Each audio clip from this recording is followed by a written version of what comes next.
Your hand is wrapped around a rusted cutlass, the same one that's been in your fist for 6 years, through 4 boardings, and 1 fight you barely walked away from. Salt spray is stinging a cut on your cheek you don't even remember getting.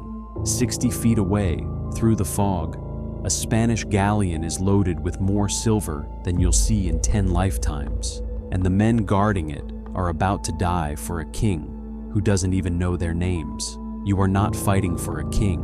You are not fighting for a country. You are fighting for yourself, and in about 4 seconds, you are going to jump. You swing. You land. You scream loud enough to make grown men flinch. This is your life now, pirate, outlaw, ghost of the Caribbean. But 6 years ago, this cutlass wasn't yours. You weren't a pirate at all. You were property. Chapter 1. The Press Gang. Rewind 6 years. No parrot, no treasure chest, just misery. Before you were a pirate, you were a sailor in His Majesty's Royal Navy, and you didn't choose this life. You were pressed into it.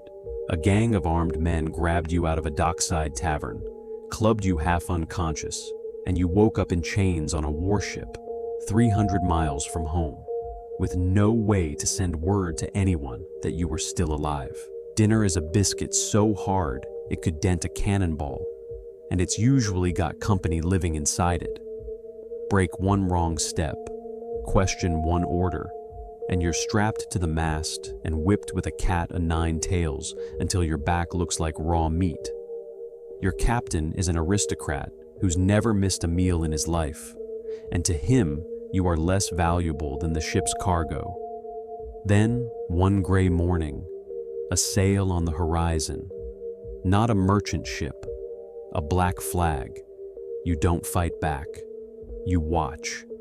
And when their captain steps aboard, blade dripping, and looks your crew dead in the eye with one question: who wants to join us? Your hand is the first one in the air. You don't hesitate. You throw your officers into a rowboat, set them adrift with no oars, and watch your old life shrink into the fog behind you. For the first time since that tavern in London, you're free. You have no idea yet what freedom is actually going to cost you. Chapter 2. The Pirate's Bargain. Here's the part nobody tells you.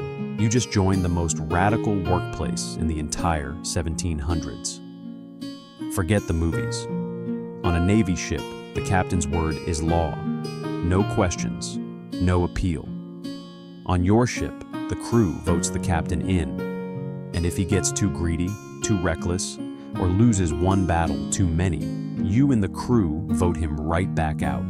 Within the hour, no trial required. Before you even set sail, everyone signs the pirate code. No card games below deck. Lights out by 8. Keep your weapons clean. It reads like summer camp rules, right up until it doesn't. Lose your arm in a boarding fight, the treasure chest owes you 600 pieces of 8, guaranteed. Lose an eye, 100. For a man who was flogged for talking back 6 months ago, this is the first time anyone has ever treated you like you matter. But you'd better read the rest of that code carefully, because the same document that pays you for a lost arm has a punishment reserved for anyone who steals from the crew, or turns coward in a fight, or breaks the one rule that holds this entire fragile republic together. It's called marooning. They leave you on a scrap of empty island with 1 pistol, 1 shot, and enough water for maybe 2 days. Not because they hate you, because on a ship with no king, no court, and no jail cell, this is the only justice that exists. Out here, freedom and abandonment are the exact same coin. You just hope you never see which side lands up. Chapter 3. The Black Flag. Time to get paid. But here's what every rookie pirate learns the hard way. You don't actually want a fight. Cannon fire wrecks the cargo you're stealing, splinters your own ship, and gets your friends killed for nothing. Your real weapon isn't gunpowder, it's fear. You run up the Jolly Roger. 1 flag, 1 message. Surrender now, and every one of you goes home tonight. Then you wait. And for 10 unbearable seconds, Nobody on either ship knows what happens next. This is the part nobody puts in the movies, the standoff. You can see him deciding whether his cargo is worth his crew's lives. 5 seconds. You grip the rail. Your quartermaster's hand tightens on his pistol. He surrenders. Most of them do. His sailors hate their captain just as much as you hated yours. And nobody down there is dying for cargo that isn't even theirs. But sometimes they fire back, and when they do, the black flag comes down and the red one goes up. No quarter, no prisoners, no mercy. There's no version of that fight where you show restraint, and everyone on both ships knows it the second that red flag catches the wind. You've heard rumors lately.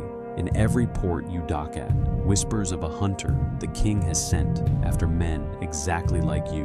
Right now, it's just a name traded over rum. You laugh it off. You won't be laughing in a year. Chapter 4. The Republic of Thieves. For a few glorious years, you actually win. You and thousands of other pirates seize the island of Nassau and build something history barely talks about, a pirate republic. No king, no empire, no taxes going anywhere but your own pocket.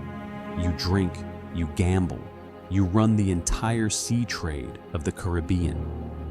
And it feels like it will never end. It ends. The British Empire is done losing money to you. And leading the fleet is the name you laughed off in every tavern, Woodes Rogers. Except he isn't a rumor anymore. He's real, he's here, and he isn't just bringing cannons. He's holding a folded piece of paper, the king's pardon. Walk away from piracy today, and every crime you've ever committed disappears. Refuse, and you will be hunted to the ends of the earth. No code, no crew, no republic left to protect you. Half your friends are already walking toward the signing table. Your hand hovers over the same page. One signature, that's all it takes to erase everything.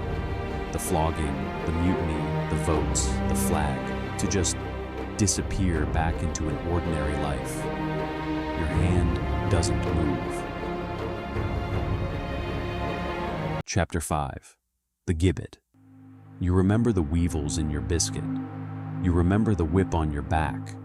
You are not bowing to a king twice in one lifetime. So you raise your black sails and you run. The Golden Age is already dead, though. Without Nassau, there's nowhere left to run to, only somewhere to run from. The Navy corners you. Your mast falls. Your powder runs dry. And this time, they take you alive, because a hanging is more useful to them than a corpse.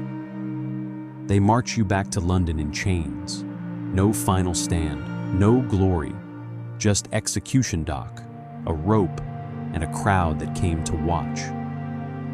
Somewhere below the scaffold, a soldier is holding your old cutlass, the one from that fog-bound morning 6 years ago, the one that carried you off a Navy ship and onto a life you chose for yourself. It's about to belong to someone else now. You already know what happens after this. They'll leave your body hanging in an iron cage over the river for months. A warning to every sailor who ever thinks about mutiny. You died a criminal, executed by the most powerful empire on earth. But 3 centuries later, that empire is gone, and people are still telling your story. They'll write your name in books. They'll put your flag on movie posters. You lived a short, brutal, terrifying life, but for 6 years, it was entirely yours, and it was never, for a single day, boring. Thanks for watching. If you'd rather walk the plank than sit through another boring history class, hit subscribe. Who should we live as next? Drop it in the comments.